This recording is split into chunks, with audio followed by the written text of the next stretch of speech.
Welcome back to another episode of Red Tinted Glasses and fresh off the watch along last night. Thank you very much to all of you who tuned in and supported the watch along, and welcome to those of you newly subscribed based on last night's. Calum, delighted to hit over 650 subscribers now, over 1.8 K views on the watch along so far. But Calum looking fresher than I expected after being at the Snuts last night, but fresh off watching the highlights from the game. So raring to go for the review of the game last night. I am, yes. I'm all clued up. It's not Celtic Mark II. Just like to commend you, Glenn, on that watch along and getting us over the 650 subscribers mark. And also, if you're tuning in now and you've not already done so, then please feel free to hit that subscribe button with notifications on so you don't miss out in future. Or follow us wherever you're listening in, as well as at @RTG_podcast on Twitter and at RTG.podcast on Instagram. I even remembered that they're different. I'm on fire. Yes. I'm over, I tell you. Yes, love it. No, really do appreciate the continued support. It's been great to see, and thank you very much to all of you that interacted during the watch along and didn't just leave me hanging for 2 hours. It was maybe a wee audition for Red TV in the future, given that I was commentating for most of you that didn't want to tune into the Rangers TV commentary. But Calum, as always, we'll look at the team news that came out last night, and we continued the youth graduates featuring in the matchday squad and starting in Dean Campbell returning to the starting 11 for first time certainly he's played, I think it was since Tynecastle. He came in at left back replacing Jack McKenzie, who potentially still faces a lengthy period on the sideline. Joe Lewis kept his place in goals, and in front of him was Scott Brown, leading centre back with Ross McCrory and David Bates either side. Funso Ojo, after doing a sterling job at right wing back against Hibs on Saturday, continued in that position. Into midfield, Dylan McGee in from the cold into midfield alongside Lewis Ferguson, with Ryan Hedges and Johnny Hayes being pushed up into midfield, and Christian Ramirez having the unthankful task, probably we thought at pre-match, being the lone striker, especially given how he struggled in that role previously this season. What was your initial thoughts on the team news, Calum? I was happy to see myself proven correct, first of all, that Dylan McGee came in instead of Longstaff. I think probably a wise decision in a game like that.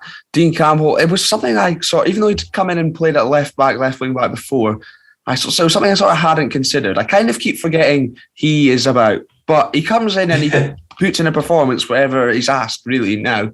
And in fact, perhaps maybe even better at left wing back than he had been in centre mid. Just putting that out there. Jack McKenzie, watch your back, son. Very, very impressed. What about your thoughts, Glenn, when you saw that team lines? How did you feel? I was certainly not expecting the game to pan out as it did based on that team. I was delighted for Dylan McGee to come in and perform so well from a guy who's only really featured I can really remember him playing against Celtic, and we both said he did a decent enough job in there when he came on to replace Scott Brown. But Dean Campbell, I think, deserves so much praise. You're totally right, Calum. A player playing out of position up against one of probably the best right backs in the league, outside of Calvin Ramsey and James Tavernier there. And, he rarely gave Tavernier a sniff, considering how much Funso Ojo struggled on the other side up against Bassi for large parts of that first half. I think Dean put in a really brilliant display. And I think we're both big fans of Dean Campbell, and I think he does get a lot of unfair stick on social media. And I think, certainly there have been a few folk being made to eat their words pre-match. Because I know there was maybe some consideration that Dean was only put into the starting 11 to keep this run of the academy graduates playing. It's been one of that long-standing things since 1949, I believe it is. So, a few comments around that, but Dean proving that his position and involvement in the squad was actually down to merit, not just to fill a tick box, really. I'd like to commend him on his celebration once Ramirez scored as well, giving it big licks in front of the Ibrox faithful. Well done, Dino, doing as any Aberdeen fan would there. Similar to Ryan Hedges as well. I know exactly. Yeah. I love to see it. I love that sort of shithousery aspect that we've got. Obviously, we'll get on to Scott Brown's celebration, but still on Dean Campbell. Obviously, Jack McKenzie, as you mentioned, perhaps facing a lengthy spell on the sidelines. Even when he's back, do you think Dean Campbell breathing down his neck? It's not a bad problem to have. What are you thinking on that? you're absolutely right. It's not a bad problem to have. It's a great problem that Stephen Glass will thankfully have to have, not me and you. We've been saying, it was a question that was posed last night, coming towards January, where do you think we need to strengthen? And I did say probably defensively we look short. We, struggling in both those wing back areas now that our regular first team starters this season are out with injury. Hopefully both not going to be serious injuries. But Dean Campbell, Tynecastle, brilliant performance there when he came on at left wing back, provided the ball across that led to Funso Ojo's goal that day. And last night, I really don't think he put a foot wrong throughout the 90 minutes. And for a player that, like you said, is normally at centre back, I've been very impressed with him at left wing back so far. And maybe he is performing better there than in midfield. And we're certainly blessed with a lot of midfielders. And, Dean did come out in his post-match comments last night and said, I'm not playing as much as I would like, but I love every time that I play for Aberdeen. You can just see that enthusiasm he's got for playing for, his boyhood club. And he's obviously, taken that opportunity to grab that left-back position just now.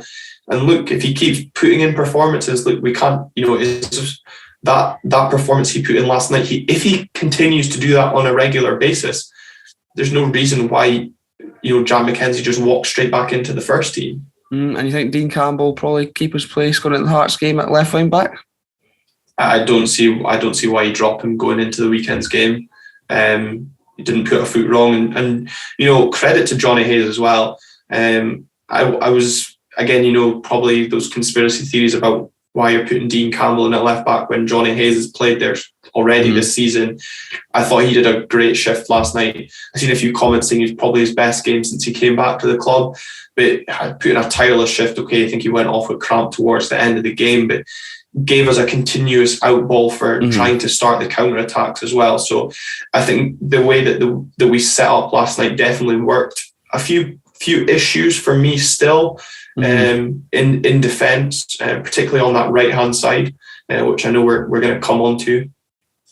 But apart from that, if you said last night, we both did say actually on a preview we did with the Daily Ranger that we would absolutely bite your hand off for a draw, and I don't think we both believed it when it actually came about. No, I was very much saying that in hope. I think it's weird because coming away from that game, there is sort of, I feel like I'm frustrated. Obviously, I didn't watch the game, just having seen the results coming through and watching highlights. I don't know about you, but there's a little bit of frustration that we didn't hold on, I guess. But what a weird way to come away from Ibrox with a point and being a bit annoyed that you didn't hold on to the 2-0 win. That is a big sign of progress for me. Yeah, 100%. And I like how you said the sense of frustration, even though you didn't watch the game, but I could sense the frustration in you watching the highlights when you were WhatsApping me during them. And I was like, I'm glad you're still feeling the pain that many of us that did tune in last night had to suffer. But on the game itself, Callum, we didn't really start well overall. Okay, we did take the lead after 9 minutes, but Rangers did look lively, and Funso Ojo, like I said, filling in at that right wing back role, took a few minutes to get up to speed because Bassi did have the beating of him in the early stages, and I suppose it was probably going to be the targeted area. I actually thought they might target Dean Campbell at left back, but they did seem to get success down that side.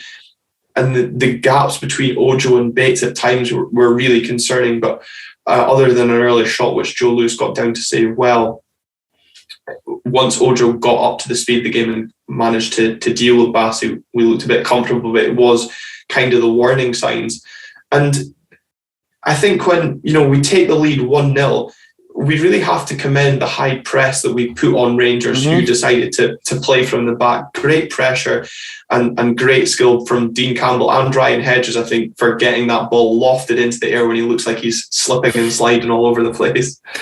True, and let's not forget, that's two former Premier League players involved in giving the ball there away from Rangers. So no mugs by any feet at all, but it's the amount of times we've seen us, sit off going to Glasgow, whether it be Celtic Park or Ibrox, whereas there we're applying that press, using our energy, and they're getting in up and at them from the start, from the get-go, really.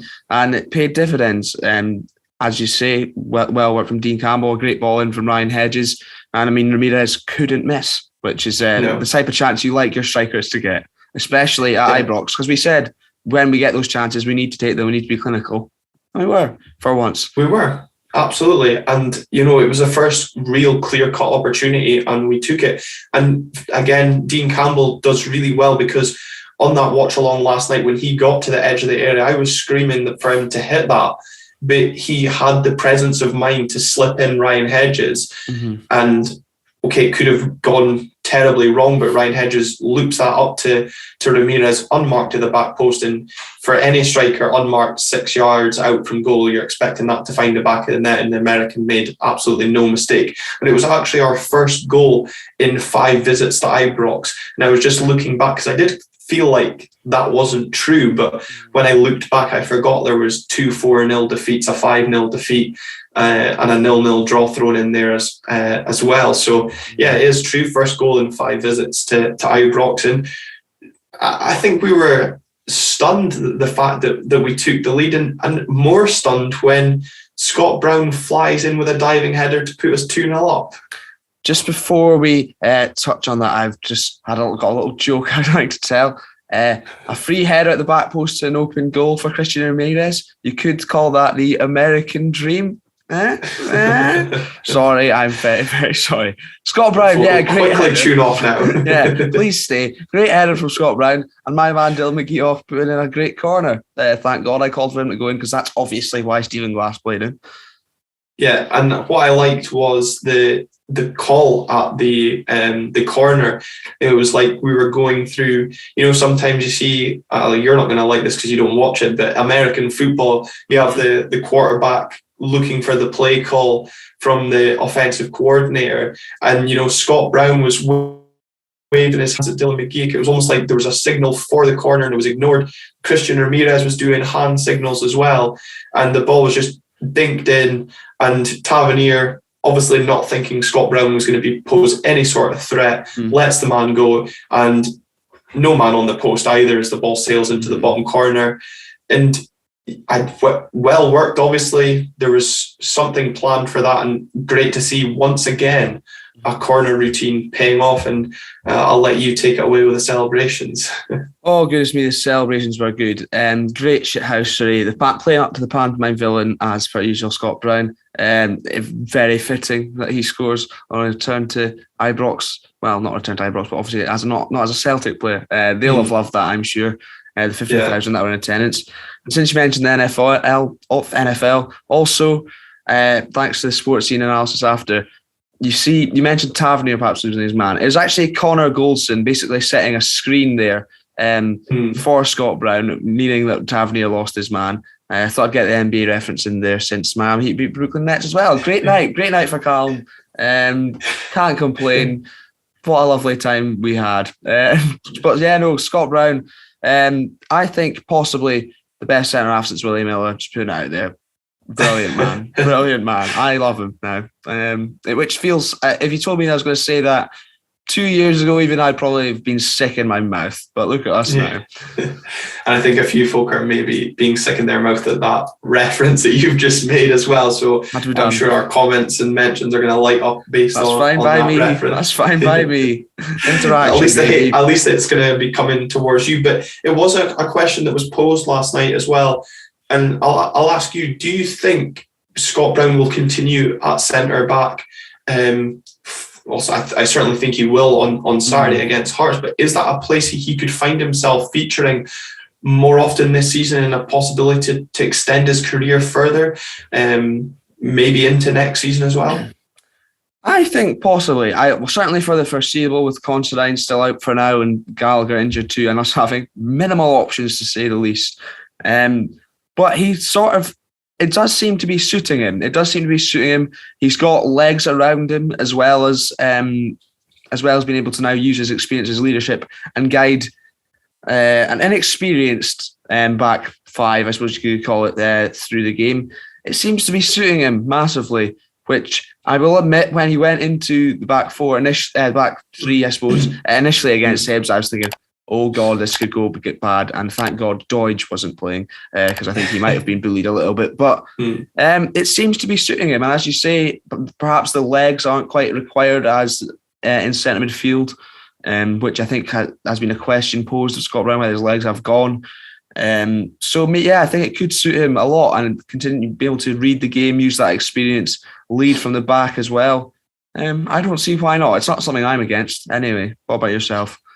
No, it's a really good point you make, and what I was going to refer to is the fact that with the way that Dylan McGeouch seemed to slot into our midfield and control the midfield in the manner that maybe Scott Brown was trying to do and give us a bit of composure, I don't see why that's going to be a problem if Scott Brown continues there and we bring in the experience and calmness that Dylan McGeouch seemed to offer last night.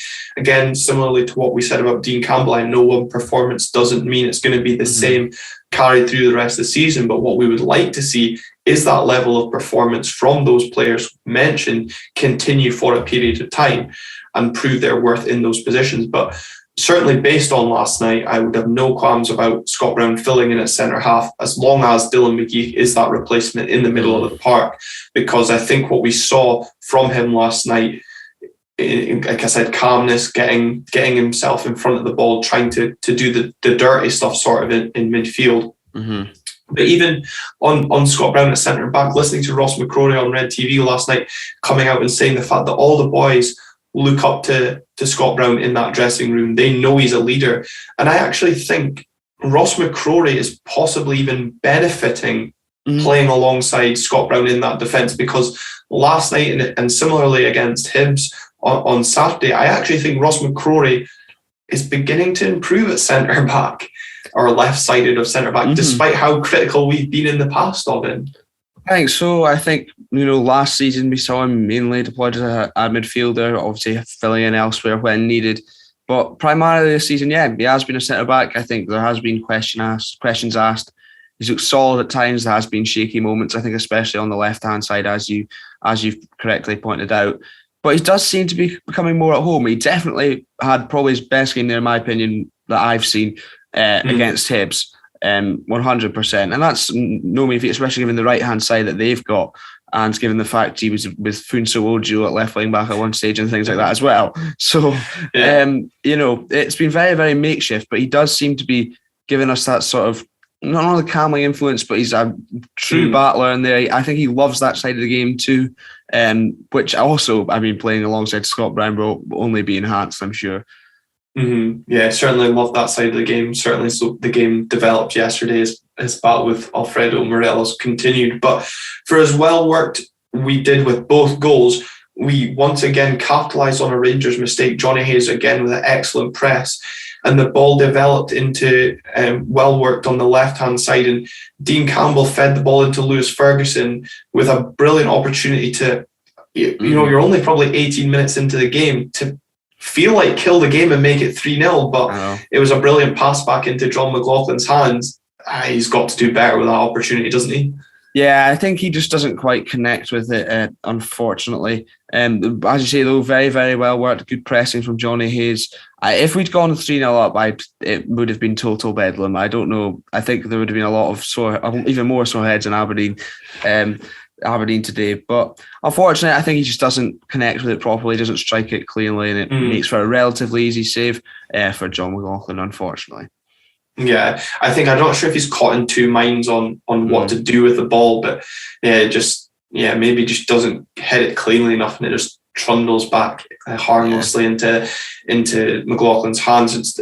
But look, we were 2-0 up at that point, and like you said, if it'd gone to 3, Gemma thought I was going to fall through the roof celebrating the second goal. I think I might have it had we gone 3-0. But I'm just so glad for those that are maybe tuning in that travelled down to Ibrox last night. Brilliant effort on a midweek in what would look like awful conditions down in Glasgow. There's obviously the traffic problems around Glasgow just now, but great effort, and I'm so glad that they were rewarded with not only a stellar performance but also got something to celebrate on the night with a couple of goals as well.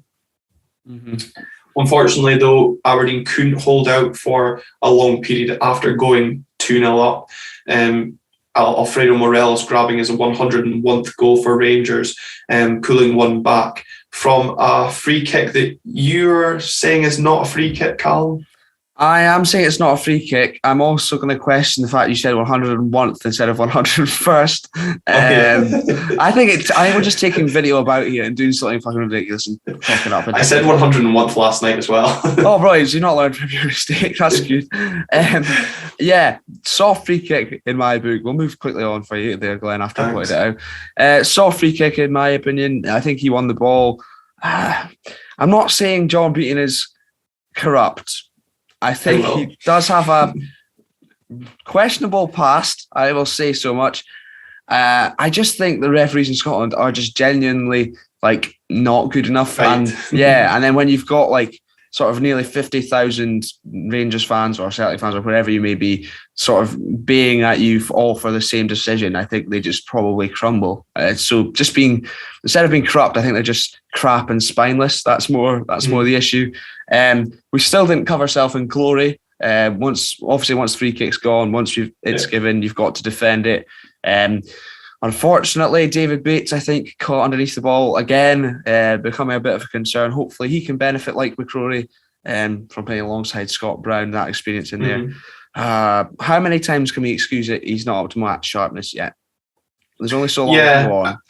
Yeah, and at the time when I watched the incident, I thought it was possibly a free kick. The way Lewis Ferguson kind of came in from behind Joe Aribo, who, it has to be said, was amazing how he didn't get booked last night for his continuous fouling. But then, of course, he wasn't playing in red, so there's no real surprise why he didn't pick up a booking. But as Rob McLean posed to Stephen Glass last night, regardless of whether you think it's a free kick or not, you've got to defend the situation better. And that's for me always my biggest gripe about these things, is whether, yes, was it a free kick, wasn't a free kick, regardless, you've then got an opportunity to prevent the ball still finding the back of the net from that set piece. And for how well we defended most of the set pieces last night, that was probably the one that we failed to defend, and it cost us a goal. And yet, once again, David Bates being the unfortunate person, and it looks like it is a recurring theme, getting caught. And I don't know how he lets Morelos get goal side of him when the ball gets fired in. And there's nothing that Joe Lewis can do for that. But we did manage to see it out till half time at 2-1, and Joe Lewis recalled to the team on Saturday, pulling out a great stop from Connor Goldson to deny Rangers going into the half level. That just proving what Joe Lewis brings to this Aberdeen side? I think so. It looks to me, from obviously it's early days and I don't want to jinx things, but it looks to me like Joe Lewis could be getting that confidence back and could be getting back towards being at his best, which is obviously what we all wanted to see, I think. And I don't really know what was going on with him. It just seemed to be the confidence was sapped completely. But that's the type of Joe Lewis that we need, especially when, we do have a bit of a ropey defence. But when there is that sort of chance, more often than not, Joe Lewis is going to prevent it hitting the back of the net. And it's very, very encouraging to see. I think it'll be interesting. Obviously, we will come on to the Hearts preview later on, but it'll be Joe Lewis versus Craig Gordon, perhaps, which will be interesting. A debate that had been... It ran on whilst Craig Gordon was at Celtic, but I'm confident in Joe Lewis now. I feel much, much better these days than I did previously, and with Gary Woods in there. I think him being dropped just for a couple of games, he's maybe gathered himself properly again and is on his way back to his best, which is very much a welcome sight. No, 100%. And the thing is as well, it's probably his only real save of the night that I certainly remember him being forced into. And, it's to hark back to a point you made earlier, it's probably why there is that tinge of disappointment. I know I've seen a few folk question the way that Aberdeen are celebrating the point that we achieved last night. But I think, if you offered us a point before the game last night, you'd have snapped the hand off. And I suppose it's maybe the manner in which the fact that we were 2-0 up and we let the game go and ended up drawing 2-2 is what is hurting some people, and rightly so. You should be disappointed in that. But from where we were pre-Saturday to where we are now, there's suddenly a bit of momentum, suddenly a bit of feel-good factor. And it'll be interesting to see what crowd turns up on Saturday, under or over 10,000. I think if we won, there would be no doubt it was over 10,000. I think even still, considering we were close before we played Hibs, and that was after having not won in like 10 games. Now, we've beat Hibs at Pittodrie from a home crowd. We've gone away to Ibrox, got a good point there. Unlucky not to come away with 3. Yeah, I think Dave will be struggling to justify this one if it goes over 10,000. But I'd like to commend the man. Since he took the pressure off and decided to have a go on Sports Sound, things have turned around. It's looking like a stroke of genius from Dave. People thought he was mad, but it's kind of worked. So fair play. Although I did enjoy the calls for him to get a return gig to get them to question the penalty decision, because that would be certainly box office to see him doing that. But we are going to come on to that contentious decision, it's fair to say. But the second half started very much as Rangers trying to work out how to break down this Aberdeen team with very little success, it has to be said, as the game really developed into one-way traffic as wave and wave of attack came towards Aberdeen's goal. But Rangers rarely looked like causing us any sort of problem. But for you, there was a comment made last night, and look, I thought at the time it was a bit harsh, but look, everyone's entitled to their opinions, and some people may agree with the opinion. Was, do you think the fact that we've struggled to defend recently and are giving away cheap goals, we did again last night with the first goal, were we a bit naive in sitting back for most of the second half and trying to just hold on or park the bus for that 2-1, the 2-1 lead that we had? I think it's easy to sort of say in hindsight. I think you've got to be streetwise when you play Rangers or Celtic at all, let alone on their home patch. Because if you go gung-ho at them, obviously you can reap the rewards. We did get a couple of goals by being on the front foot, doing that pressing. But over a 90-minute period, I think they will just end up picking you off eventually. They've got the quality to do that, even though, as we say, not a great performance perhaps from Rangers last night, not a great season so far, but they are still beating teams. They do have the quality to see them through those games. I think it would just result in us perhaps getting picked off, and I think there's got to be a balance there. So obviously we've seen in previous years, if you go there and you sit in, eventually they'll just get the breakthrough, and probably you'll end up with a bad result regardless, sometimes a terrible result. But you obviously can't go all out attacking at them, because on the counter attack we know what they can do, especially when they've got the aid of Brother Beaton.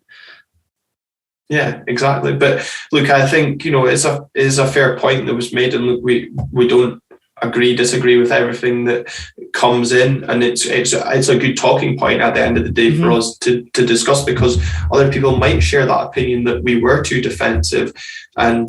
But I think it is a fair point, the way Rangers struggled to work out how to break us down, and they did need the help. Dean Campbell did come out and say, as much as he loves playing for Aberdeen, you're not going to get decisions every day of the week at Ibrox. You expect these decisions, referring to both the penalty and free kick, and even Ross McCrory as well, also commenting that we never got, well, it certainly felt like we never got a decision last night. Like I said, the only Rangers player to pick up a booking was Alfredo Morelos, and that came in the 93rd minute. And I think you picked up on the fact that we had 4 bookings last night. You wanted to make a point on that? Yeah, I think we had 4 bookings last night. I think we had 4 bookings on Saturday as well. I think previously we've perhaps gone there and been too soft. As Aberdeen fans, you want to go to Ibrox and, at very least put in a gritty performance and show what you're all about and fight for the cause. I think we are starting to do that. I think the days have gone by of us perhaps being too soft in these kind of games. We will get at them, we will get in amongst them, and perhaps that's obviously Scott Brown's influence as well. But there's players to prove a point too, and it is good to see that. Obviously, we don't want disciplinary issues where it'll rack up and end up with suspensions, red cards and things. But I don't mind seeing things like that when they're willing to go in there and put up a fight and, do some of the dirty work and take those bookings for the team. It's promising, in my opinion. Yeah, like I refer back to Funzo Ojo when he got booked in the first half. That was very much a booking for the team because Bassi was a way to run straight into the box and he takes him down. That's the sort of booking you want to see. But like you said, you'd rather the player took that booking than let the chance develop into something else. I think the Dylan McGeouch's booking was for booting the ball away as well. But I can't off the top of my head remember the rest. But of course, Brother Beaton, it was coming. There was decisions you felt at Ibrox when the amount of fouls Rangers were being awarded. You knew something was coming, and my only grievance, let's be honest, it's not a penalty, but every time there was a corner, David Bates was constantly all over Balogun, pulling his shirt, and I said it on the watch along last night, we're going to get done for a shirt pull. And it seems to be that is what the penalty has been awarded for. But fuck me, if that is what the penalty was awarded for, it's soft as shit. Yeah, I think if that gets awarded every time there's that going on at a corner, then there's going to be sort of 3-4 penalties to each side every game. I think, again, Cynic and me, they had a claim not long beforehand, which obviously wasn't given, and then that sort of increases the pressure on the referee in front of, as you say, 50,000 Rangers fans or whatever. It's frustrating because how many times have we seen it, not only against us, against everyone else. But it's soft. It's very, very soft. I think he throws himself down. It's just annoying. It's very annoying, especially given the performance we put in. But these things happen. At least I suppose we did hold on to get the point. What was a very, very good away point. Yeah, I was listening to the Sports Sound podcast this morning, their reaction to the incident, and Richard Gordon in just total disbelief at the penalty award, but no surprise at Sports Team doing their best to keep the love in with Rangers going despite being banned from Ibrox. James McFadden and Shelley Kerr saying it's a blatant penalty, and I don't know how you can watch that and think that is a stonewall penalty because Fashion Sakala doesn't even appeal for the decision. No. But Willie Miller said he can't believe that David Bates doesn't even get frustrated at the decision. Nope. But Richard Gordon says it's not like if you run up and scream at Beaton, he's going to go, oh yeah, sorry, that's not actually a penalty. Yeah. It doesn't matter. Not at Ibrox. No, not at all. You'll just result in probably getting yourself in the book, which is, although I've just commended them for that, but it's just that would just be a silly one, and it probably prevents him taking over the team later. Yeah, I think someone actually mentioned Bates had already been booked, so if he had gone and protested it enough, it could have resulted in a red card. But Tavernier made no mistake from the penalty spot, unfortunately. Jolis did guess the right way, but they got nowhere near, and Rangers did grab the equaliser. But no more goals were to come in the match, as Aberdeen did see out the remaining period of the 90 plus with 5 minutes of extra time that we was no surprise that Beaton managed to find. As Aberdeen put in an excellent performance all round, it has to be said, despite the defensive mistakes around the first goal, to gain a much deserved point, unlucky not to be 3, and to claim 4 points from those 2 fixtures ahead of the weekend's visit of Hearts. Calum, we've got to be looking at the positives from that game last night. Yeah, 100%. If you'd offered me that prior to this, I would have definitely taken 4 points from those games. And in fact, it's probably better than that because we put ourselves in a very, very good situation. It's not like we'd just scraped a draw through the skin of our teeth backs to the wall the whole time. Actually, from what I've heard, obviously, in the highlights I've seen, good performance, got a good couple of goals as well. It gives us confidence going into the game against Hearts. Hearts obviously unbeaten, but even better, we could have a chance to ruin that for them. Fantastic. Yeah, no, absolutely. And I think, for me, the biggest positive was the individual performances. We've touched on Dylan McGeouch, Dean Campbell, but the way the system actually worked last night, there were signs last night that players were understanding the task at hand. There's obviously been some question marks around that previous, but what chance have you got when the referee's not going to be in your favour at all to get that positive result? There is still obviously some areas that we do need to work on defensively, especially on that right hand side, but we can be encouraged going into the weekend's game. Hearts potentially missing Liam Boyce. He didn't feature at all last night for them. But one thing I suppose we will be slightly concerned about is the fact that Christian Ramirez limped off with a groin injury towards the end of the game. Hopefully nothing serious, and hopefully he just felt a little tweak because he did go down under no pressure. So hopefully just a precaution, especially when the comments being made by Stephen Glass at full time, the fact that we have to manage Marley Watkins' game time just now because he also is not fully fit. Yeah, it's a big concern. We might see the return of the Jet, maybe, and that'll be interesting. Yeah. But it's just mentioning that just reminded me how a good point that actually is. Obviously, like Constantine, Gallagher, Ramsey, McKenzie, Watkins couldn't start. So imagine our team at full strength. But a big concern, obviously, as you say, Ramirez going down. He's been on absolute fire. I think 9 goals in the league now, perhaps. Hopefully, it's sort of precautionary with that game in mind, I guess, maybe. But I know his workload has been high. I don't know the last time he got a rest, really. So fingers crossed he will be back for Saturday. We don't know, but it would be a huge, huge, huge miss. As you say, especially with having to manage Marley Watkins, if he couldn't perhaps manage 90 minutes having played half an hour last night. Yeah, so it seemed to be the indication that the fact that he played an hour on Saturday meant he couldn't start the game last night due to obviously his recent injury concerns. So, but given the injury picked up by Ramirez, you're absolutely right. We could see J. Emmanuel Thomas feature again, but whether that is you give Marley Watkins an hour and then bring on Jet for the last half. But let's hope that Ramirez is fit enough, because maybe it could be a reverse. You could just do the switch that happened on Wednesday night and bring Ramirez on for Watkins. But given the way we looked last weekend against Hibs, it's certainly disappointing that partnership won't get potentially an opportunity to flourish for a few games yet. But certainly you're right. Hearts coming into the weekend's game unbeaten. We're coming in with 2 games unbeaten. It's a start. It's fantastic. It really is. It really is. And Callum, it was great that we managed to get Robert Borthwick from A View from the Terrace to join us on the podcast to look ahead to the weekend's game. 100%. Very, very good for him to give up his time and join us. But I would like to stress, we do mention it in the part segment with Robert, that this was recorded on Monday because that was just the only way we could really get it to work this week. So we obviously did not know the Rangers result. So we kind of danced around that a little bit. But it was still a very, very enjoyable segment, and we hope you do enjoy it.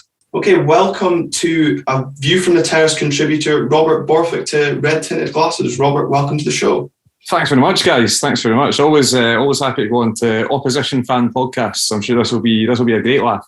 Yeah, it will be. We're actually recording this on Monday night, so we get to laugh, if we want to use that, about Hearts' blip against Dundee, despite remaining unbeaten. But obviously, before the weekend, the midweek game, so. At time of recording, we will be facing a currently unbeaten Hearts side at Pittodrie on Saturday.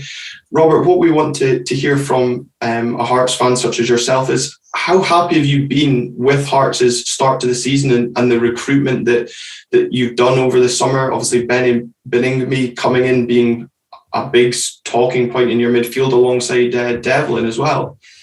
I mean, first and foremost, that's what I say, getting a point against Dundee isn't for everyone, guys. So, fair. First dig, thank you very much. I thought I'd get that out there. No, I mean, it's a weird one because, obviously, Hearts are unbeaten, and the start to the season has been brilliant. Widely incredibly positive. I think a lot of people when Hearts came up from the Championship maybe thought, consolidate top 6, and that might be as good as they get, but it's obviously surpassed all of those expectations. But there's still a tinge of disappointment because you look at the games that we've drawn that we could have won, which means, we could actually be a lot higher up in the table just now. Drawn against Ross County, who are an absolute rabble.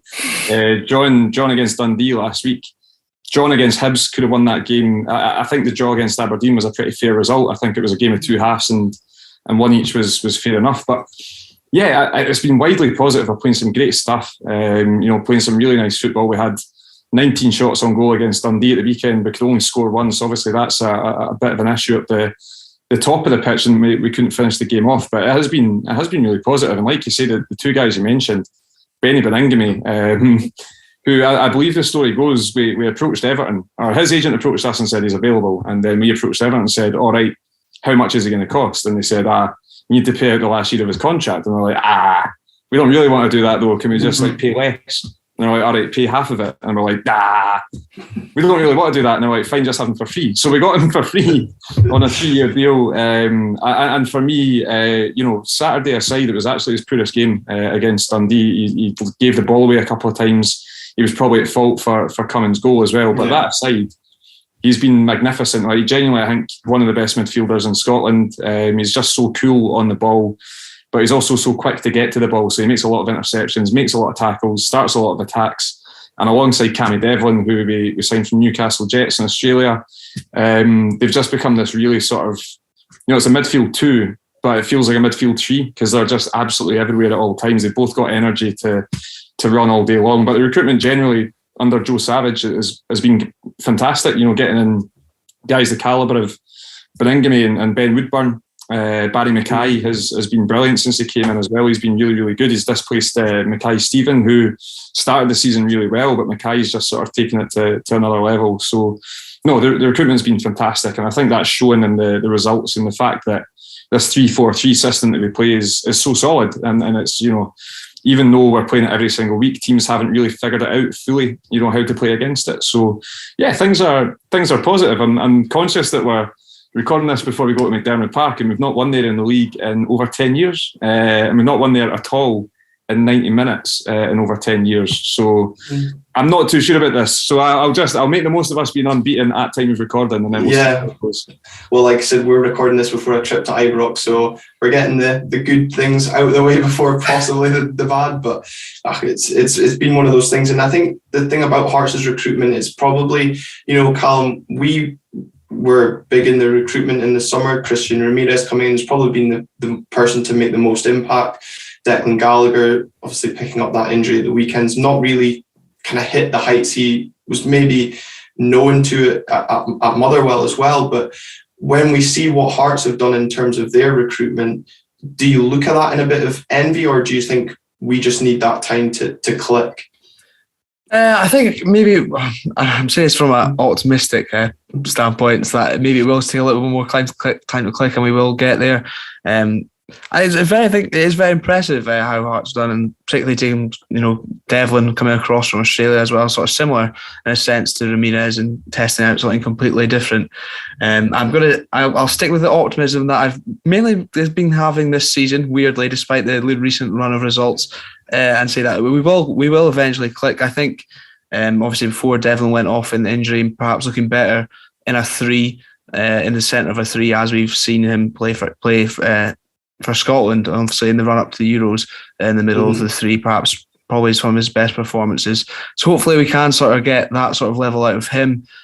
Scott Brown, obviously his leadership, we've questioned on here since his arrival, but against Hibs we saw what he was all about, thankfully, and it's about time. But I think we are maybe hopefully going to get there. But the grit and determination that we showed against Hibs was also something that we hadn't seen from some of the new signings too, which was very encouraging. And Marley Watkins as well, a special mention to him, if he can stay fit too. Yeah, very true. And I suppose Scott Brown as well, we saw him maybe back to his best, if we want to say that, against Hibs, and he certainly rose to the occasion at Tynecastle, so probably a fixture that he'll revel in after Wednesday night as well.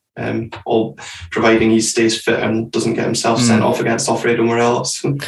Well, that wouldn't be surprising at all, would it? Especially if he's playing centre back. Yeah. Robert, the last season, I think it's fair to maybe say Nielsen came under some pressure. I think especially surrounding the Barora results. Sorry to bring that back to you. What's been the difference this season? What's changed for him? Because obviously, drastic difference to where things were. Yeah, big time. You look at last season, and there was that spell. So we lost the Scottish Cup final against Celtic just before Christmas, and that was a real sucker punch, because that was, we should have won that game. If we're being totally honest, Celtic steamrolled us in the first half, and then second half and extra time, we were probably the better team. And when it goes to penalties, you kind of fancy Hearts, when you look at the penalty takers and the games that we played previously, and that really just knocked us. knocked us completely. Stephen Kingsley he missed a penalty in the shootout. He was a shadow after that of the player that he was at the start of that season. So it was really interesting seeing the sort of mindset change, because I think when you go into the Championship, and I say that as a professional, I know fine well what it's like going to the Championship. When you go down there, you expect to win it by a distance, and we were. We were always going to win it by a distance as well. It was Dundee were fine, but we were a real level above that. And I think that the players just couldn't find the motivation. There was no fans. The league was tied up, and then going away to Brora without guys like Craig Gordon and all that, it shouldn't make a difference, but it does. We had Gervain Castanier, who's one of the worst loan signings I've ever seen us make. Guys who have no idea what it's like to go up to a Highland League club, for example, and do that. And I think that the loss in that game was compounded by a loss at home to Queen of the South a week later. We lost 3-2, and to be honest with you, I like Rowan Nielsen, but if he'd left at that stage, if he'd been relieved of his duties at that stage, I don't think anyone would have complained, because it did feel like the worm had completely turned, and maybe he wasn't going to get it back. But basically, what changed was John Souttar came back, having done his Achilles for the 20th time or something. He came back. We moved to a back three that we've seen Hearts playing now, obviously all through this season, and the tail end of that Championship season, we scored like 20 goals in 4 games and were absolutely destroying teams. Gave us a bit of momentum coming into this season. And Nielsen's basically just worked really closely with Savage to get the signings that he wants to fit that system. I think it was a bit of,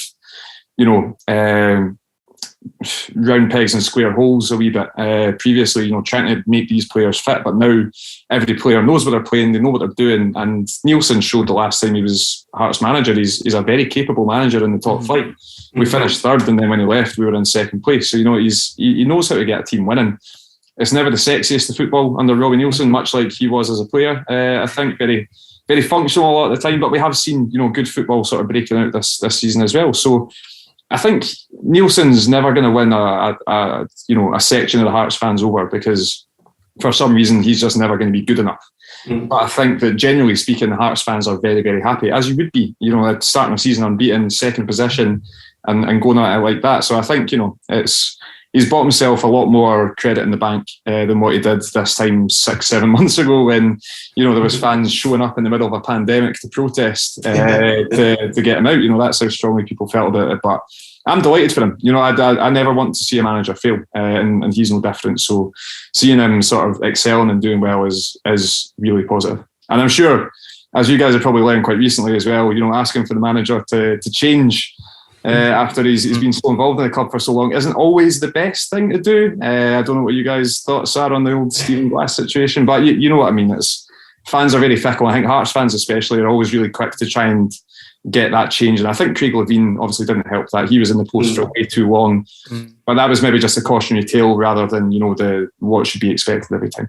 Yeah, it's an interesting point actually, because Calum, I suppose when, we haven't been protesting outside Pittodrie at what's been going on recently, but there's been outcries on social media. Maybe it's just an indication that we should give Stephen Glass that time, because obviously we're not in the Championship, so he's not going to have an easy ride to build up into the Premiership. But, if we've got ahead of recruitment in now, maybe January next summer, he can start getting players that he wants to build his team. We can start looking at something that Hearts have done. It. These things do take time. We can't just expect a miracle to be made after 9-10 games. Exactly, especially when you think about how sort of stale things had got under the previous management. It will take a lot of time, especially when it's such a drastic change in the style of football, the recruitment and things. I think Glass should be afforded that time. Obviously, that does put a bit of a strain on it when there is such a run of poor results. But we saw that we can sort of bounce back from that. We can dig ourselves out of that and put in a decent performance against a decent Hibs side. Obviously, we don't know what's going to have happened at Ibrox, but it's another good chance to go into the game against Hearts. And if we put in a similar sort of performance, no reason we can't go and get a result there too. Yeah, well, certainly the run of form and following outbursts from the chairman in particular provides great content to the likes of Robert and the V from the Terrace team. You've definitely made the most of that on last Friday's episode. But Robert, as well, you spoke about John Souttar. I just want to get your opinion on him. I know there was a lot of people compare him and Scott McKenna like a few seasons ago when they were both coming through at the same time. Do you think now that he's back to fitness, what are your thoughts on him and obviously he's been excluded from the recent Scotland squads? Do you think there's maybe chance of him getting called up for the November games? I think there absolutely should be. I think it probably did just come a little bit too soon, to be honest. We see how much Steve Clarke sort of rewards loyalty. And I think guys like Scott McKenna, who's obviously now down at Nottingham Forest, and Jack Hendry's come in and done a great job. Grant Hanley is, the Scottish Beckenbauer. So, we've got all these solid centre-halves now in the Scotland squad already. But John Souttar, he just offers something a bit different. He's a properly good footballer. And you see that with his goal against Dundee at the weekend. He gets it 25 yards out and puts it in the top corner, and you're like, right, okay, cool, he can do that as well. So he playing on the right side of a back three, he's been fantastic. But actually, this might be controversial, but if I'm looking for any Hearts player, Hearts defender to get called up for Scotland in the next squad, it's Craig Halkett. Halkett's been absolutely brilliant this season, absolutely brilliant, and he's been in the middle of a back three. Obviously, without Grant Hanley, he was suspended against Israel in the last round of games. Without him, we struggled a wee bit. Craig Halkett has been playing in that position and playing so well. And I genuinely think, the form that Declan Gallagher had at Motherwell when he was getting called up, I think Halkett is exceeding that right now, such as the way he's playing. But John Souttar, I think all he needs to do is prove his fitness for like a full season. For example, he'll get a big move. There's no doubt in my mind. His contract's out at the end of the season, so we might have to get rid of him in January. But that might then, kickstart an international career. But I mean, Souttar's already on. I don't have it in front of me. Maybe like 8 or 9 caps or whatever for Scotland. So he's definitely capable of playing at that level. I think it's the level that he should be playing at as well. He's just such a quality player, and I think that actually you mentioned Christophe Berra a wee bit earlier. Christophe Berra probably helped John Souttar a lot. Just he taught him how to be a bastard as well as a footballer. He taught him how to go and like win headers and crunch into tackles. I think that really helped him. So no, I absolutely adore John Souttar, and it's one of those where Craig Halkett might be here for a few years because he's maybe playing at his ceiling just now. But John Souttar's got so much more to go, and I think if it wasn't for his terrible injuries, then he would have made a move down south a couple of years ago. I've no doubt. What I would maybe say is thank God it wasn't Christophe Berra teaching John Souttar to be a footballer, because otherwise I don't think he'd be reaching that sort of standards. But I think you're right about the bastard thing. Yeah, I think John Souttar looked at Christophe Berra and sort of like, right, okay, I won't look at his passing ability, of which if it was on Football Manager it must be 0 because Christophe Berra doesn't know that. But he learned playing alongside that sort of like that veteran, and before that as well, Aaron Hughes, who was at the club, played alongside Souttar. I think that helped him come on as a defender, because that was maybe for a centre half his weakest part of his game was probably his defending, but now that's definitely improved. Yeah, and Callum, hopefully you've learned your lesson from before coming up against Hearts centre backs not to tweet anything that may come back to haunt you after Sean McGuigan, also from the View from Terrace, did for your pre-match predictions against Wraith. So I'm sure Robert will be carefully combing your pre-match Twitter feeds just in case. I think, for the record, John Souttar, brilliant defender. Craig Halkett, absolutely brilliant. And I'll cover my back now, just before anything goes wrong. What about Stephen Kingsley? Do you have any opinions on him? They're all brilliant. Specialist. They're all great. Yeah, they're fantastic. That's all I'm going to say.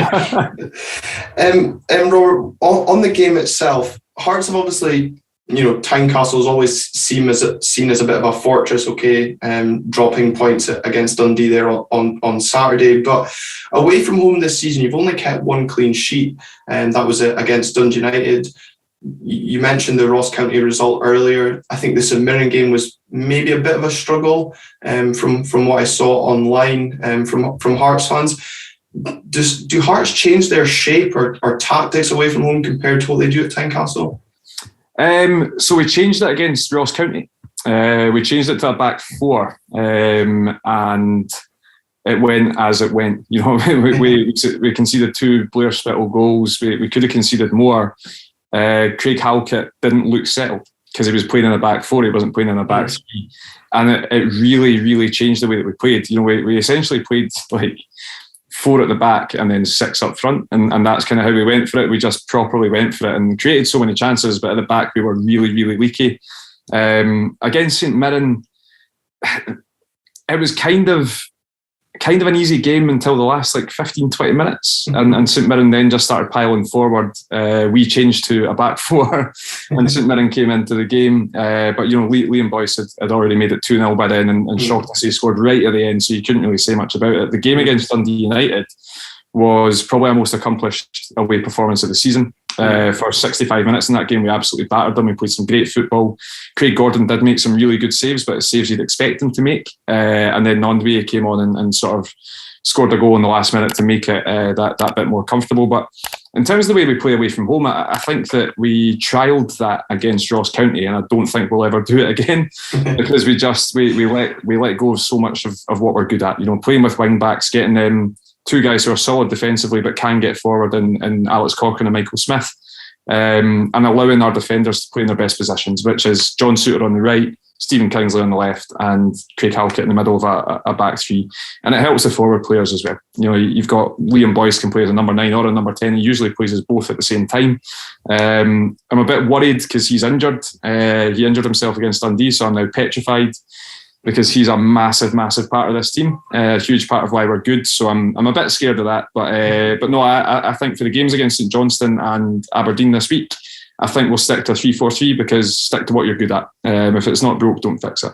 Yeah, it's a bit of key news for the Fantasy League followers. Certainly Liam Boyce has been a good addition to my team as captain or vice this season. But Calum, interesting though, if Hearts do go to a back four, we could maybe exploit that. Certainly we've looked good going forward, but you've then got to get past Craig Gordon, and we all know how good and impressive he can be. It's really annoying me how well Craig Gordon's doing at Hearts. I think when during Celtic, I was critical at times, to say the least, of how his performances, but we've seen him probably get back to maybe even his best right now, and it is frustrating, but good for Scotland, I suppose, at least too. But it'll be a very, very tough man to beat, especially since we've been creating chances at times, sometimes not taking them. Hopefully some more lovely finishing touches from Christian Ramirez like we saw at the weekend. That would not go amiss whatsoever. Definitely not. And obviously, you'd mentioned Liam Boyce there. It was Funso Ojo who cancelled out a Liam Boyce penalty in the previous fixture at Tynecastle. Hearts getting a penalty, Liam Boyce tucking it away, who's shocked. But I just wondered what you were thinking, what your thoughts on were Aberdeen that day, and perhaps on Stephen Glass, his style of play that they're trying to implement. Obviously not quite the finished article yet, but just from a fan's point of view, an opposition fan's point of view, sorry. I think so. I've watched not loads, but I've watched a fair bit of Aberdeen this season, and it's at Tynecastle. It was a weird game because I think we definitely had the better of the first half, and then the second half was really all about Aberdeen and Scott Brown properly taking that midfield by the scruff of the neck and making sure that it was Aberdeen's game, But yeah, it's kind of been like a half season of two halves for Aberdeen so far. You start the season playing some really nice football. Funso Ojo decided to be a left winger and be absolutely brilliant at it. Scott Brown was putting in some good performances. Against us at Tynecastle, Emmanuel Thomas changed the game. Jen came on and was absolutely brilliant. It's the one time this season I've seen Alex Cochrane properly shaken under pressure. He was nutmegging him, he was getting past him. He was doing really well. Obviously, Ojo scored the goal. It was a really nice goal as well, just picking up the second ball and getting ahead of Craig Gordon. I think the main thing for me with Aberdeen is David Bates, Ross McCrory, the defence generally just being a little bit creaky in recent weeks. Bates especially has looked like a way in if you are the opposition team, as trying to get on top of Bates. The one that springs to mind was Kyogo's goal in that game where basically Bates just watched it go over his head. Yep. And then Furuhashi tapped it in with his chest at the back post. But you can see what Glass is trying to do, and when it works, it's really nice football that's played, and it's impressive. You get the ball forward really quickly. Ramirez is a great focal point because he can basically just hold on to it, bring other players into play, and then he's just got the striker's instinct to get into the box, and that's obviously where a lot of his goals have come from. Then you've got basically Lewis Ferguson, Funso Ojo, all these guys that can sort of play off the back of him as well. But the main thing for me, man, and this is like, I shouldn't be, but I'm actually upset that Calvin Ramsey's injured because I love watching him play.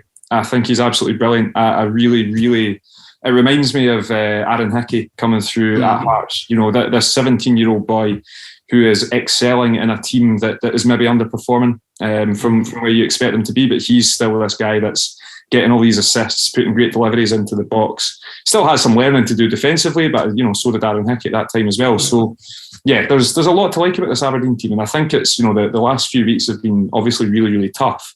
And players have been underperforming, and the manager has come under pressure, you know, both from fans and media alike, which I can tell you after the Ian Cathro experience, an under-experienced manager coming into a top-flight team in Scotland is never going to get that easy a ride. But there's a lot to like about this Aberdeen team. I think the main concern that I would have as an Aberdeen fan would be that defence. I think there's enough component parts in the midfield and up front to make a properly good, exciting team, but it's just that defence worries me. But as a Hearts fan, I'm a bit like, well, you know, I'm not that disappointed because our attack's quite good. So it's like that's the way I'm looking at it. And obviously, like the whole Joe Lewis thing a few weeks ago as well, with him being dropped and stuff like that. You know, it's 10 games into a season, and you'd hope that Glass would really have like this proper, like, this is my best 11 sort of thing going on. But it still feels there's minor wee tweaks going in there. But that's from an outsider's perspective anyway. I think it's a very fair assessment that you've given, and I think, you know, the fact you touched on there, we've touched on that in the podcast before, but the fact we've not had a settled 11 so far this season. Injuries have you know, played their part, players maybe not performing to their potential as well. But it wasn't then, you weren't like Alan Burrows and felt the need to phone Dave Cormack and tell him how well we played at Tynecastle that day. That was my favourite part of that interview, I think, because I remember how annoyed some Aberdeen fans were that you were booted off the park that day, and you know, you had all of the game, and it was 2-0 in the end, I think. 2-0, yeah. Yeah, so you know, it's like that's like a little patronising pat on the head from Mr. Burrows there, I think, to Dave Cormack. But Andy Halliday always on Open Goal, he always talks up about probably how Aberdeen provided one of the toughest challenges to Hearts so far at Tynecastle this season. And I think it was, you know, what impressed me most about Stephen Glass was his tactical awareness. And you touched on it there. He changed the midfield, and we kind of stifled Haring in the midfield, who I think kind of had the freedom at Tynecastle in that first half. Jet, obviously, probably the best game in an Aberdeen shirt, and he's been pretty much missing since. But we had something about us that day. Do you think Hearts have learned from that as well, in a weird sort of way? Yeah, I think so. Hopefully learn never go to a back four, because we changed our back four in that game as well, and look what happens. I think in terms of like for the game coming up this weekend, I'm not sure, because it feels like it's a different Hearts and a different Aberdeen, even though it was only a few weeks ago. Yeah. You know, Cammy Devlin's now in the Hearts team, for example. It's not Peter Haring in the middle of the park. Haring, I absolutely adore. I love the big guy, but he's not as good as Cammy Devlin. He doesn't cover as much ground as Cammy Devlin, so there's a change there. Barry Mackay's come in.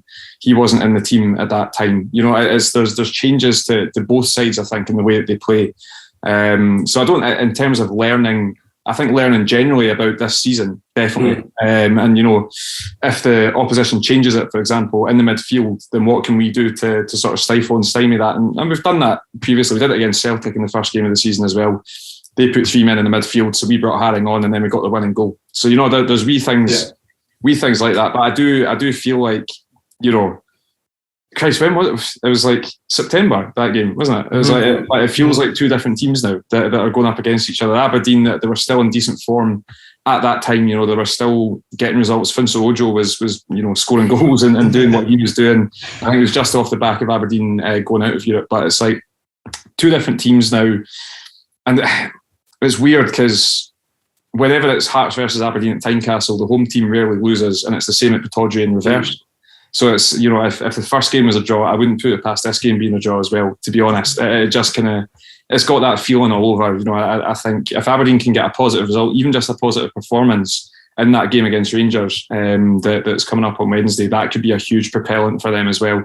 Whereas Hearts are maybe possibly sliding the other direction, you know, going to McDermott Park and having not won there in so long, a dodgy result against Dundee at the weekend, you know, it could be going in with a wee bit more pressure. So it'll be really interesting. I think these three game weeks are always quite interesting for that as well. But yeah, I guess Hearts at Pittodrie, man. I've been so many times. I've seen us win like a couple of times. It's quite distressing. Obviously, you've been quite a few times to Pittodrie, and you're going to go back this weekend as well. One of the few to get tickets. Are you disappointed in the allocation Hearts have received? Obviously, similar to Hibs, but they have sold out too. Yeah, it's one of those. It's like I think there's always so much bluster in Scottish football about people saying we need more away tickets, and then you look at the last time they played them with away tickets and they sold less than what the allocation is. Mm-hmm. I think it's people wanting to be upset about a lot of things. However, in this scenario, on this occasion, you've got a Hearts team who are up towards the top end of the table. Whenever Hearts do well, we take a massive away support, and I think that the exclusivity, I suppose, of the tickets maybe makes it more special for the people that have actually ended up going. And, you could look at it and try and make a positive out of it that way.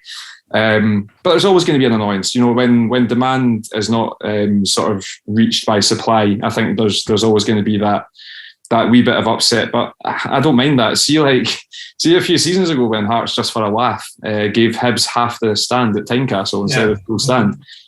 It's funny. Do you know what I mean?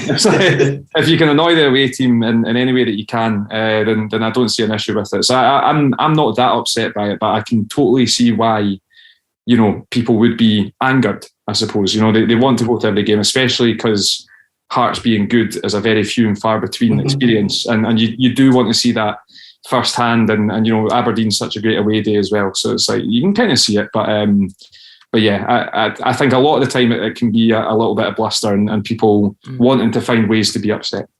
I think obviously the reasoning behind it is to do with the vaccine passport checks, but we always want to talk Scottish football up as much as we can, and these games are attractive and should be getting big crowds in. And yeah, you make a good point about the fact that Hearts would have normally brought a big travelling support given how well they've been doing in the league. So it is disappointing not to see them being able to do that, but equally pleasing that they've actually managed to bring a decent allocation up north for a change, because we always do so when we travel down to Edinburgh. Is that not because most Aberdeen fans live in the Central Belt, man? Is that not what that is? No, just because we like a good day out away from the city, that's all.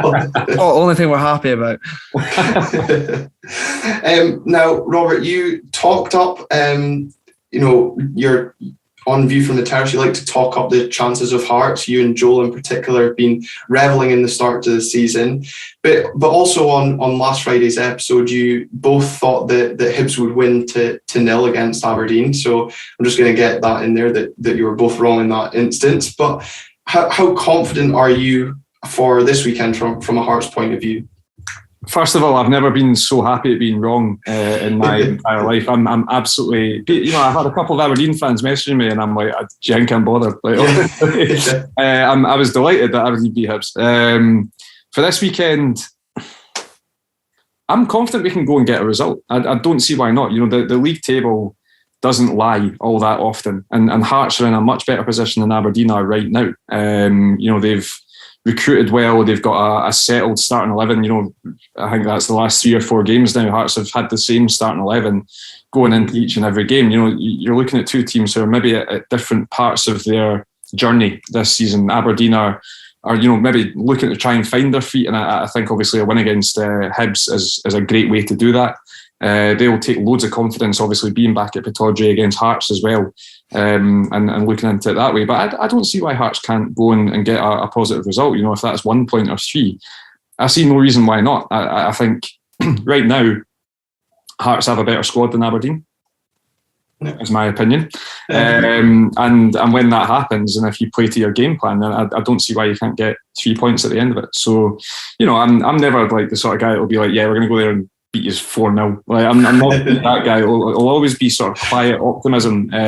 But I've spent too long in the last decade being scared of Hearts ruining my weekend. Now that things are actually all right, I'm kind of like, nah, do you know what? Like, let's just be a bit optimistic and let's talk ourselves up and see what we can do.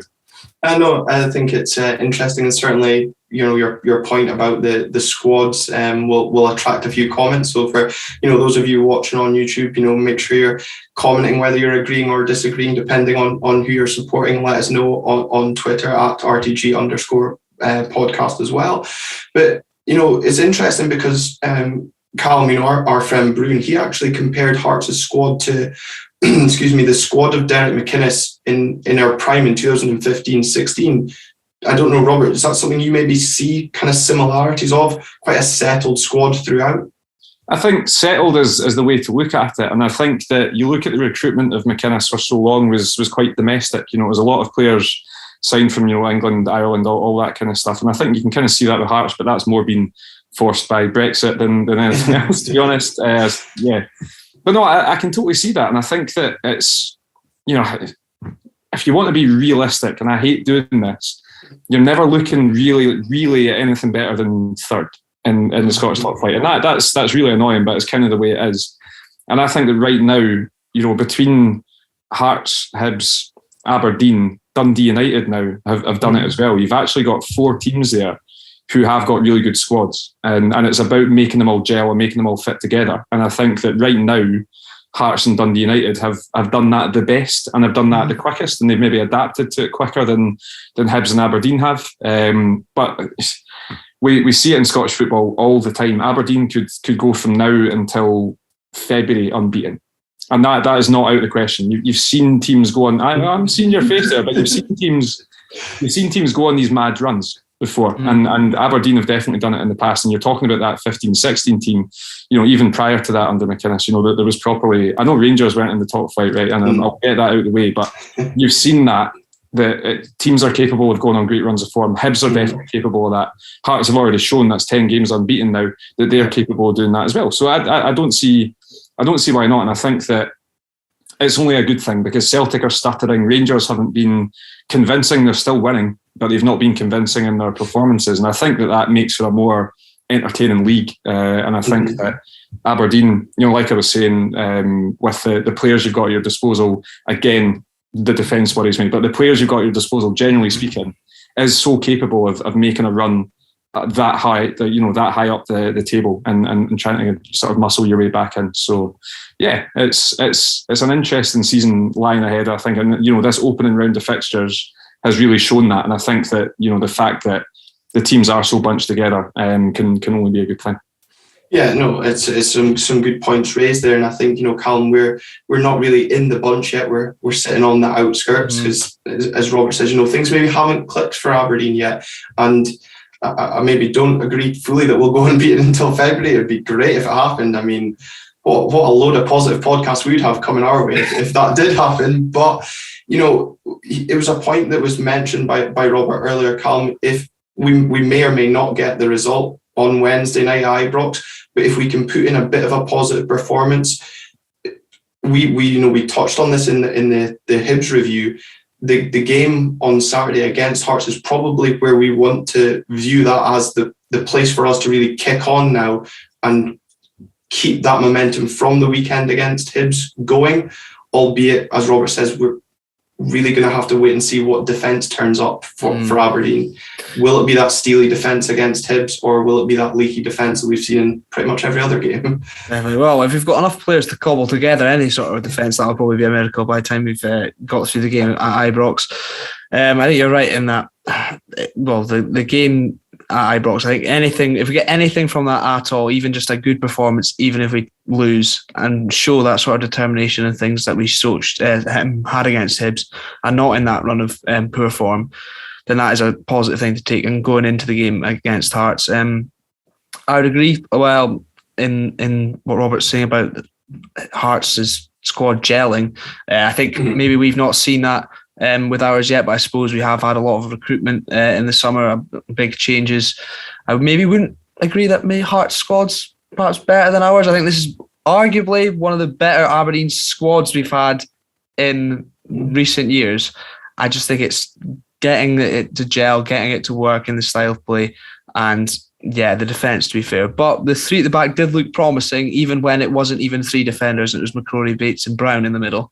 So hopefully we can stick with that if we have enough players to do so.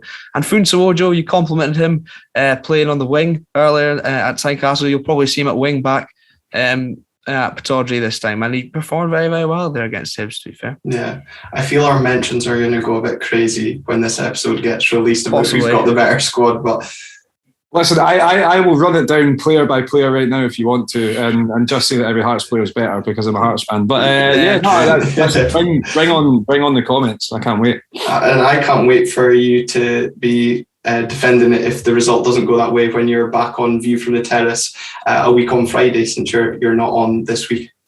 Oh yes.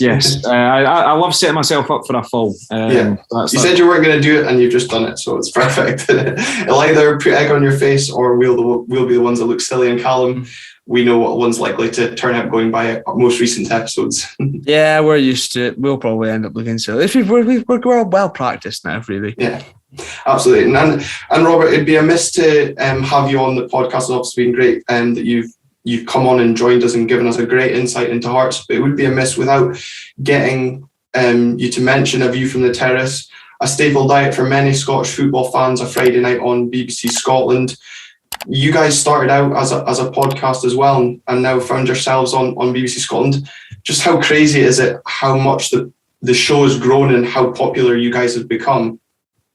It's honestly mad. Like, it was, I still remember Craig Fowler putting in the group chat that some guy from the BBC said, "Do you want to make a pilot for a TV show?" And he thought it was someone winding him up. And that was only 3 years ago. But yeah, it's an amazing thing to be a part of, and I think that seeing the trust that BBC Scotland, for example, have put into us to keep making the TV show, and I think that the biggest thing for us is going on to Pie and Bovril or whatever it is, and seeing that people watch the show and commenting on the show, and like you're saying about me saying that Hearts have a better squad than Aberdeen, getting that every single week, like folk having a go at you. Like I said, 4 or 5 Aberdeen fans messaging me and saying like, "Oh, you said Hibs would win," and I was like, "Cool, yeah, good." Well, I like that. I think for us just now, it's just nice knowing that people watch it. And it's like, I know that sounds so daft because it's kind of a given if something's on TV, but it's such an enjoyable thing to be a part of. And like you said, starting from a podcast that was basically just a bunch of mates talking about Scottish football and basically just transferring that straight onto TV has really been amazing. So that's season 4 that we're doing now. We did the Euros shows, so we were able to talk about Scotland and sort of talk about England not winning and all that kind of stuff. So yeah, it's been amazing, and for folk like yourselves who sort of punt it on podcasts and stuff, that always helps as well. So thanks very much for watching and giving us the space. Yeah, no problem. And it's it's great. Like you've got the hashtag for the Breakfast Club. It's what I'm part of, because having the wee man doesn't really afford me staying up that late to watch it. So I just chuck him in front of the TV with his Rice Krispies on a Saturday morning and get him into his Scottish football staple diet from an early age. But that must make you guys feel what you're doing is worthwhile when you see that, like you said, folk messaging you about the content that you're producing, folk tuning in. But I think what sets you apart from other shows or podcasts that are out there, this is my opinion, feel free to agree or disagree, but I think that you give everybody in Scottish football a fair coverage. Just a few weeks ago you had a piece on Brecon City. Brecon City would probably barely get a mention on other shows. Even Gallifrey getting the mention on the most recent episode at time of recording. It's just great to see all these insights, and for me, it's just like watching your mates down the pub having a bit of banter back and forth, and the way you all bounce off each other. All right, listen, if I had it my way, man, we'd just talk about Celtic and Rangers. That's it. And I'm only kidding. I'm absolutely delighted that's all we do. I think that was always like the sort of initial sort of thought was, I think, when we were writing like bios and copy for it and all that kind of stuff, it was the one that always stuck out as like, it doesn't matter if you're Rangers or Berwick Rangers. And that's kind of what we take into it. And now it's grown to such an extent that all of us like watch Highland League and Lowland League and SWPL highlights and all that kind of stuff. And we're trying to get as much in as we possibly can. The amateur game, the West of Scotland Conference League, East of Scotland League, we just, if it's football and it's played in Scotland, we want to cover it in some way and we want to talk about it in some way. And if that's in the VTs, we've done a couple of VTs based around five-a-sides teams, for example. The Gallifrey one at the weekend, you just mentioned there, is one of my favourite that we've done. Netherdale is phenomenal. It genuinely looks like a spaceship in the middle of Gala. So it's like, yeah, there's loads there's loads there, and I think it's the appetite and the hunger from the people behind the scenes to find these stories as well. There's the five of us that are regularly on screen, but the team behind us, the researchers and all that kind of stuff that go out and actively find these stories, and then they're the ones that are telling it. It's amazing to see the sort of the full machine in sort of working order and finding these stories all over Scottish football. I'm not sure have we done anything about Aberdeen actually? I'm not sure. Well, the only thing I can remember is obviously the Cormac that you obviously, but then that content created itself really. Well, so kind of walked into that. We did not have to find that. That's no. But I know it's that's it though. We try and do as much with the top flight as we do with Highland League, Lowland League, League Two, and all that kind of stuff. So if there's a story to be found, then we'll hopefully find it and tell it. So no, it's an amazing thing to be a part of, and seeing, in Series 1, the Wes Anderson does Arbroath one, for example, being picked up by USA Today and all that. It was nuts. It was like, how on earth has this happened? But getting that opportunity to reach an audience beyond Scottish football and try and sell Scottish football to non-Scottish football fans as well is that's something that's always in the back of our mind. Obviously, we're catering to a Scottish audience, but if there's people in the USA or Australia or whatever that are more likely to then tune into Scottish football, then we're doing a good job there as well. So yeah, no, it's amazing to be a part of. Yeah, exactly. And that's what we touched on, earlier about, the ticket situation for this weekend. It's all about marketing Scottish football in the right way, whether that be on the terraces or on a view from the terrace, if you want to say it that way. Look at that. Very good. What a link. That was fantastic. Thank you very much. Tell for a watch out, I'm coming for you. Oh, please do. Take his job, man. That's absolutely fine. Well, at least you wouldn't get as much jib on a Friday night when you're getting introduced, that's for sure. That's true. But no, Robert, it's been an absolute pleasure having you on Red Tinted Glasses to talk all things Hearts, Scottish football, and a view from the terrace. I would say best of luck for Saturday, but I'd be lying if I meant it. Listen, it'll be a draw. It's fine. But no, thank you very much for having me on, guys. Really enjoyed that. As I say, going on an opposition fan podcast is brilliant. I love it because I can say things like we've got a better squad, and then you get the reactions. But no, honestly, thank you very much, guys. Really appreciate that. Yeah, perfect. Thank you very much. Oh, that was Robert Borthwick of View from the Terrace there joining us on Red Tinted Glasses. A pleasure to have an opposition fan give us a good insight and a bit of banter back and forth, Calum. Always helps. Definitely. I will, if we win the game against Hearts, I will be very much looking forward to just clipping up the bits where you slagging us off and sending it to him. Looking forward to that. Yeah, I'm sure he'll have many Aberdeen fans in his mentions if that is the case. And yeah, just as a reminder to everyone, as always, hit that like button if you've enjoyed the content, comment below your thoughts, hit that subscribe button if you haven't. We do really appreciate the support you're showing to us and listening wherever. Hit that follow button. Remember to check out View from the Terrace on Fridays nights on BBC Scotland 10:30. We have set Robert Borthwick a challenge for View from the Terrace. He is not on this Friday. He will be on before the Motherwell game. That'll be Friday the 5th of November. We have tried to see if he can fit in the words Red Tinted Glasses. He did say he will be up for the challenge. Whether or not it does make the final cut or not remains to be seen. So remember to hit that like button, subscribe, follow, and check out View from the Terrace. And Calum?